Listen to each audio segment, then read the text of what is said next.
Well, I tell you what I've noticed. People are quite on the wrong tack in offering less than they can afford to give.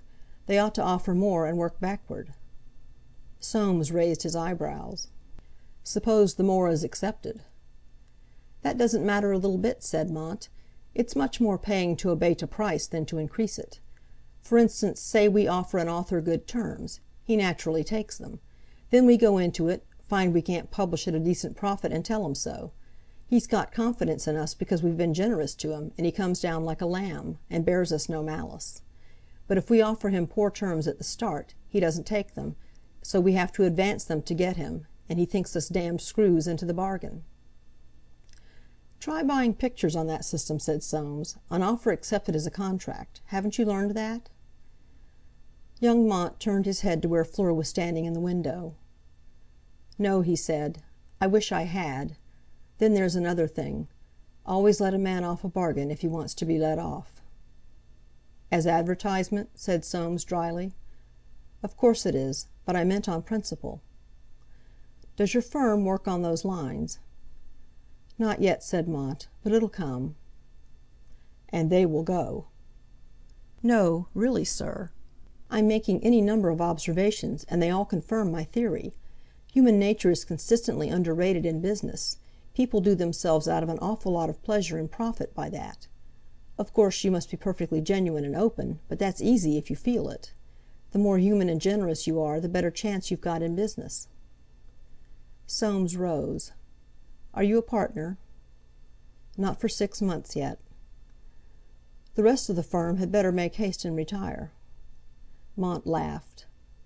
"You'll see," he said. "There's going to be a big change. The possessive principle has got its shutters up." "What?" said Soames. "The house is to let. Good-bye, sir. I'm off now." Soames watched his daughter give her hand, saw her wince at the squeeze it received, and distinctly heard the young man's sigh as he passed out. Then she came from the window, trailing her finger along the mahogany edge of the billiard table. Watching her, Soames knew that she was going to ask him something. Her finger felt round the last pocket, and she looked up. "Have you done anything to stop John writing to me, father?" Soames shook his head. "You haven't seen, then," he said. "His father died just a week ago to-day." "Oh!" In her startled, frowning face he saw the instant struggle to apprehend what this would mean. "Poor John! Why didn't you tell me, father?"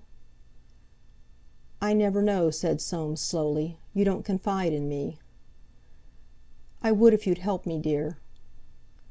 "Perhaps I shall." Fleur clasped her hands. "Oh! Darling, when one wants a thing fearfully, one doesn't think of other people. Don't be angry with me." Soames put out his hand as if pushing away an aspersion. "I'm cogitating," he said. What on earth had made him use a word like that? "Has young Mont been bothering you again?" Fleur smiled. "Oh, Michael, he's always bothering. But he's such a good sort, I don't mind him." "Well," said Soames, "I'm tired. I shall go and have a nap before dinner." He went up to his picture gallery, lay down on the couch there, and closed his eyes. A terrible responsibility, this girl of his, whose mother was—ah, what was she? A terrible responsibility. Help her? How could he help her? He could not alter the fact that he was her father. Or that Irene—what was it young Mont had said, some nonsense about the possessive instinct? Shutters up. To let? Silly! The sultry air, charged with the scent of meadow sweet, of river and roses, closed on his senses, drowsing them. End of Part 3, Chapter 4. Recording by Leanne Howlett.